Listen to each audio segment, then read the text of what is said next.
be easy to live up to. Thank you for a quite amazing introduction.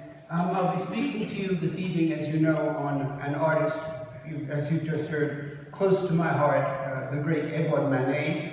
And of course, two of his paintings, two wonderful paintings, are in Lisbon in the Gulbenkian. So,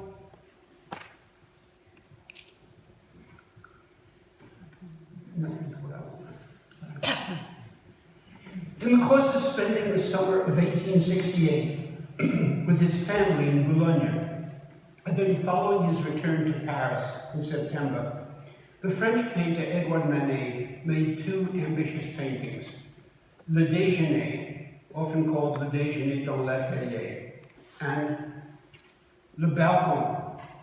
The first hangs today in the Neue Pinakothek in Munich, and the second in the Musée d'Orsay in Paris.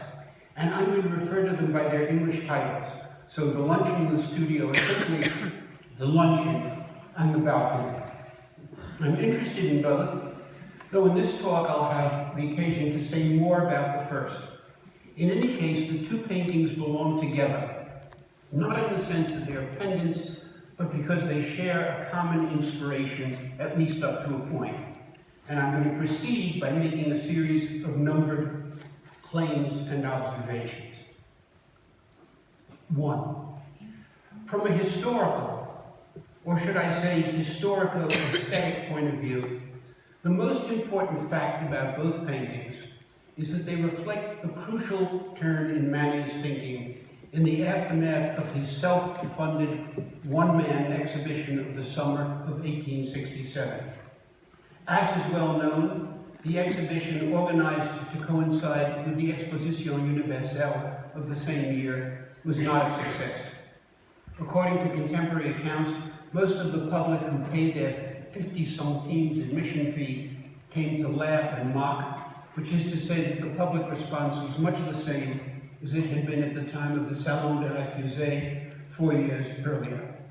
Not surprisingly, Manet, in 1867, he was 35, took this hard, but it's also characteristic of him that he learned from the experience, and by this I mean the following. Manet's major canvases of the first half of the 1860s, really the crucial breakthrough period in his life.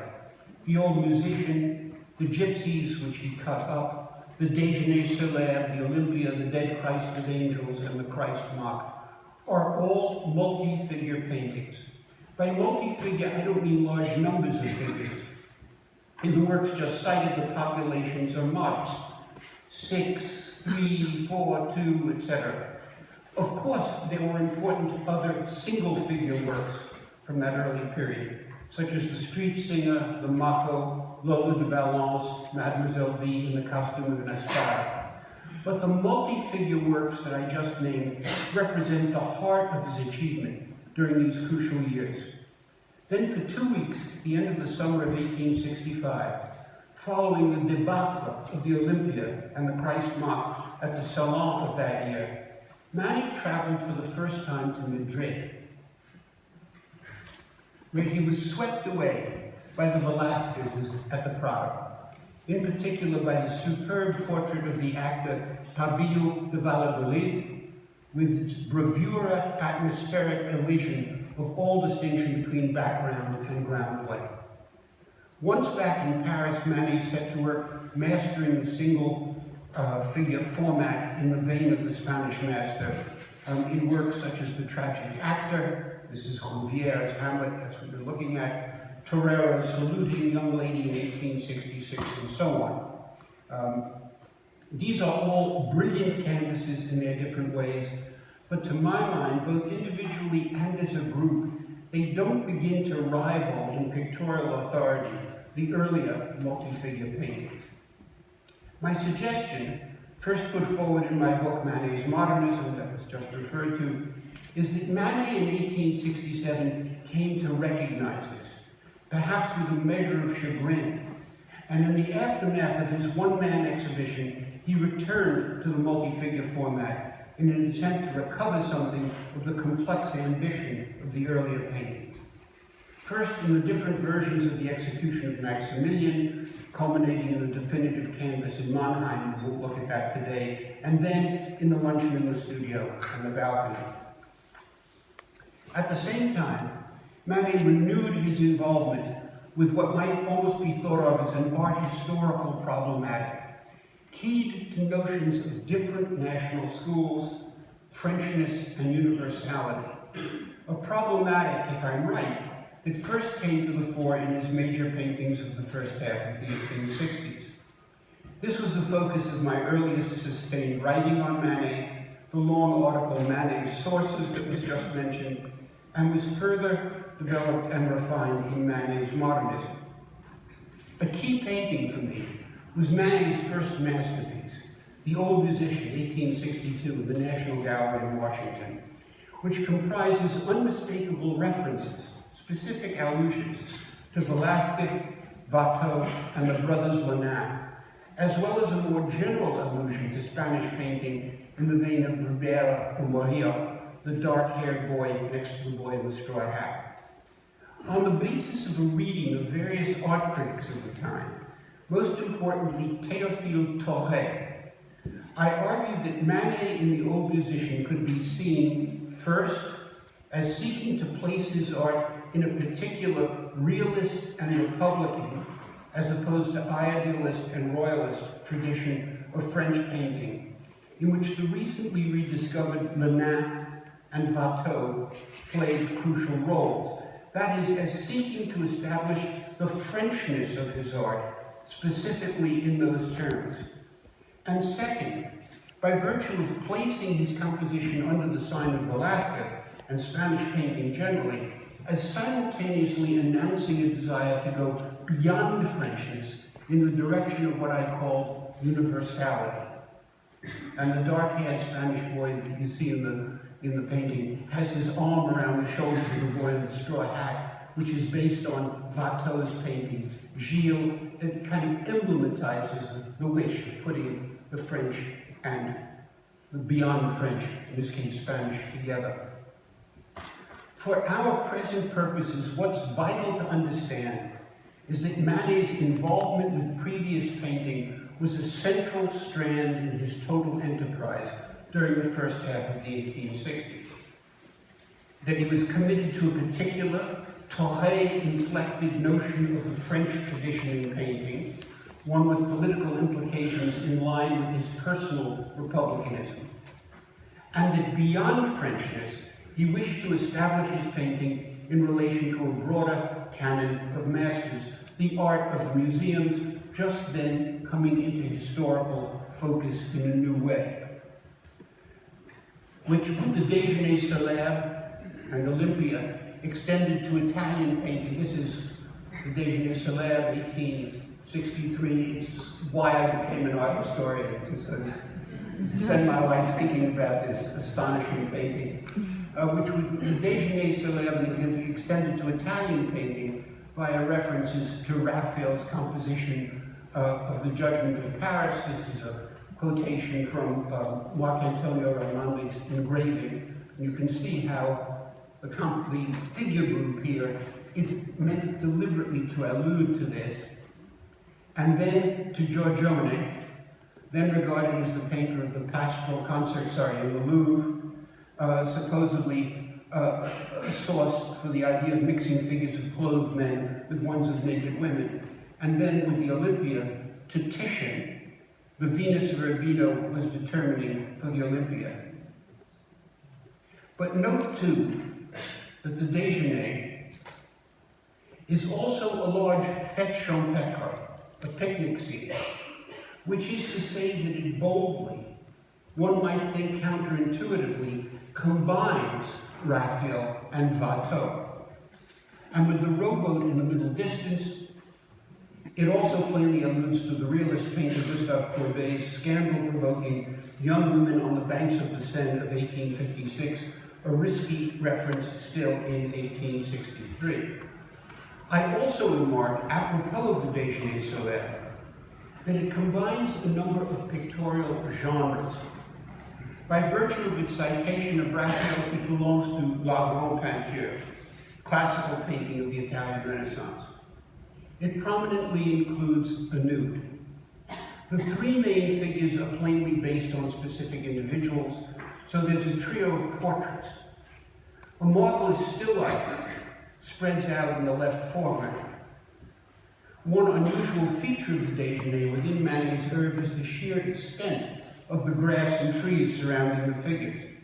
Normally, Manet would have cropped his compositions much more tightly, and I see this as a means of sending the generic signal landscape along with the others.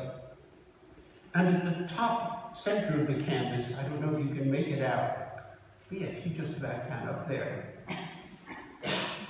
There's a bullfinch in flight, which I take to be a parodic but not unserious version of the dove of the Holy Ghost in scenes of the baptism of Christ, bearing in mind that the original title of the déjeuner was Le Bain.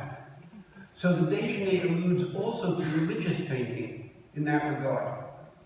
In other words, Manet has deliberately and programmatically packed into a single large canvas no less than 7 generic markers, which I understand is a further manifestation of the pursuit of universality, or as I also put it, painting altogether. Not only that, I also show that Manet's pursuing such a project finds a close analogy in the art criticism of his friend, Zachary Astruc, who in 1860 announced, quote, "Painting is not fragmented," meaning painting should not be fragmented. It is one. The categories, by which he meant individual genres, the categories must disappear to make way for the résumé, in the sense of a kind of summing up. So we've got a moment where there's a great consciousness of the historical past, but also a desire to go beyond the individual genre to something that would just be painting. Not that Astruc, when he wrote those words, could have imagined Manet's solution to the problem, but in the light of the déjeuner, Astruc's antipathy to the fragmenting of painting into separate genres is nevertheless highly suggestive.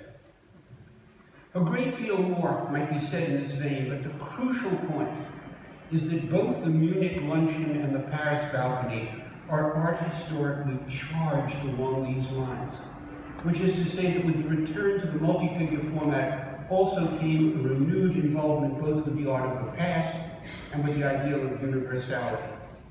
Indeed, in the immediate wake of the Exposition Universelle of 1867, which saw the eruption of Japanese art and culture onto the Parisian cultural scene as never before, Manet's pursuit of universality expanded beyond the European canon.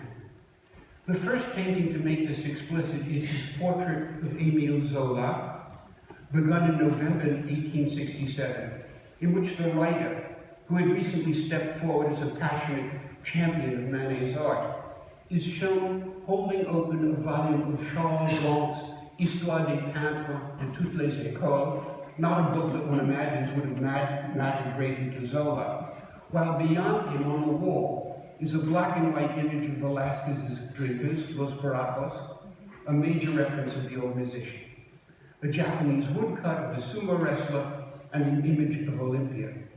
There is also, to the left, a Japanese screen. The balcony, as I read it, makes a similar point, juxtaposing Spain, the balcony setting, which is clearly based on Goya's Majas on a Balcony, plus the portrait of the seated, dark-haired woman, Berthe Morisot,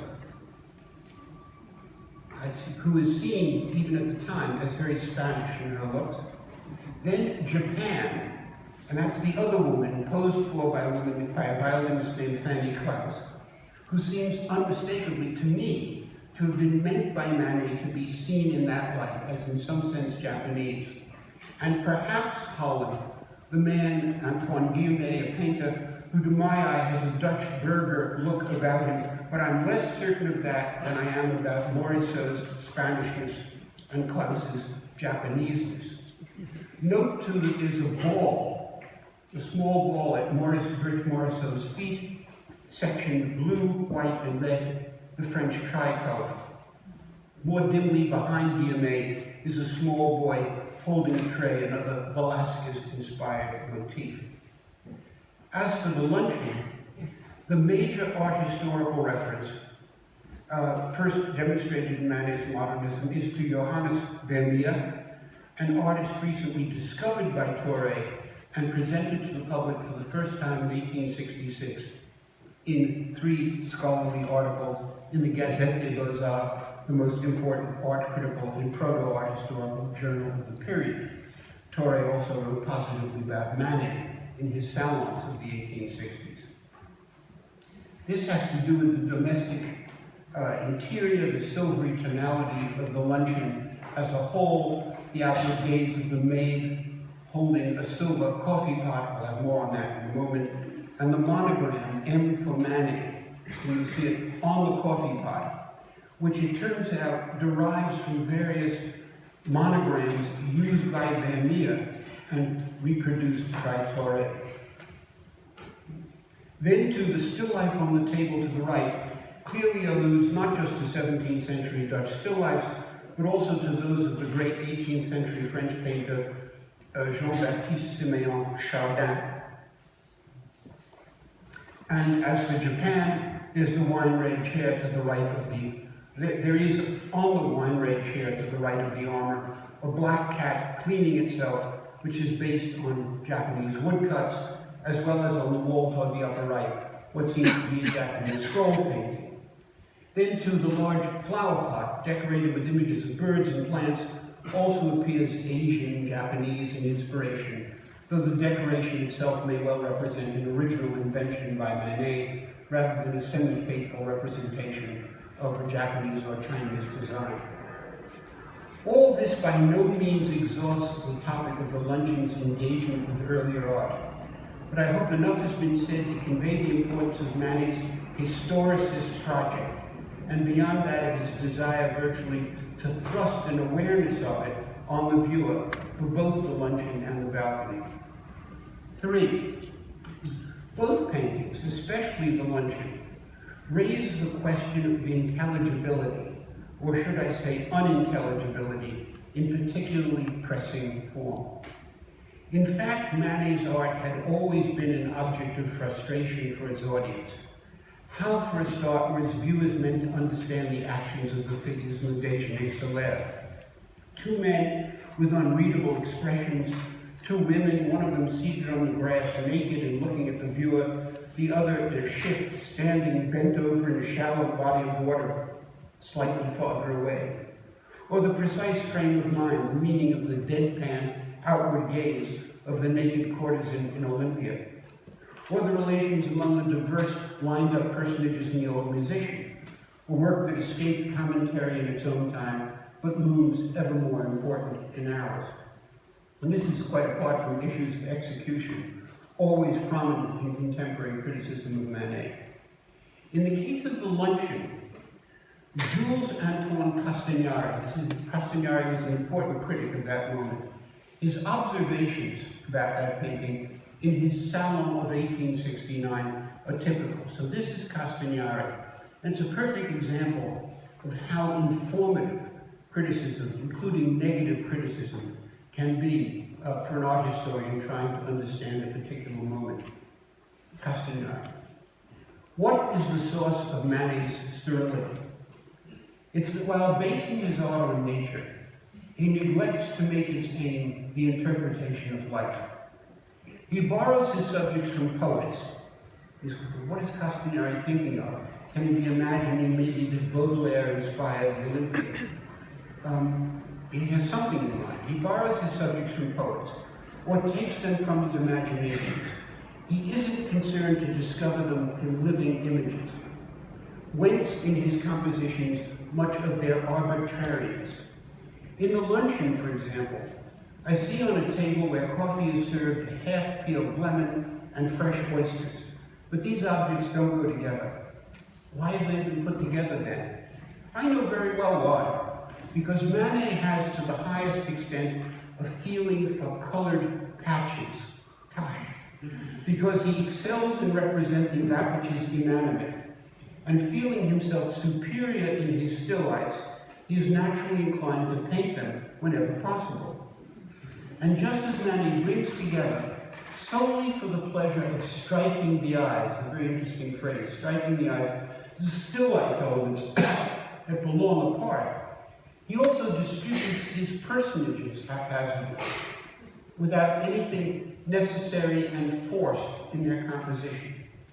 Whence the uncertainty and often the obscurity of his thought. What is the young man doing in the luncheon? Seated in the foreground and seeming to look out at the public. True, he's well painted, brushed by a vigorous hand, but where is he? In the dining room? In that case, having his back to the table, he has the wall between him and us, and his position no longer makes any sense.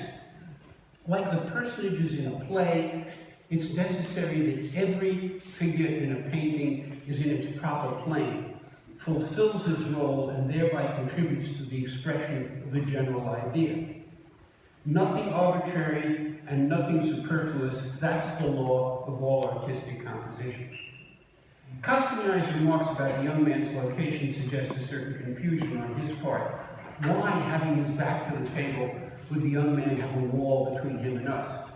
But the general charge of obscurity of thought, also seeming arbitrariness, the lack of a traditional kind of pictorial unity, makes perfect sense. The still life elements in the painting, starting with the swords at the left. There's a Turkish sword called a yatagan and a European one, and indeed a third sword, visible mainly by its hilt, and an armored helmet at the left, have no obvious intellectual justification. The relations among the three figures, the maid looking at the viewer, the young man this side of the table gazing off slightly to his left, the seated man in the top hat at the extreme right reflectively smoking, suggest no discernible narrative. Indeed, the deliberately spaced juxtaposition of figures and still life elements along a lateral axis, basically left to right, has a rebus-like character. It gives the composition as a whole an air of mystery that no amount of looking can dissipate. Not surprisingly, perhaps, commentators have thought to solve the mystery by pointing out that the model for the young man, 16-year-old Leon Coelho, was Manet's wife, Suzanne Leinhof's illegitimate son, apparently, either by Manet himself or, as is sometimes claimed, by his father. And even at the isolation of the young man, then the painting expresses his anomalous situation within the Manet family. In one version of this account, the maid is a stand-in for Suzanne Leinhof herself, Manet's wife, and the smoking man for Manet, the helmet and the coffee pot with the M monogram, point to Coelho as if in secret acknowledgement of his problematic standing.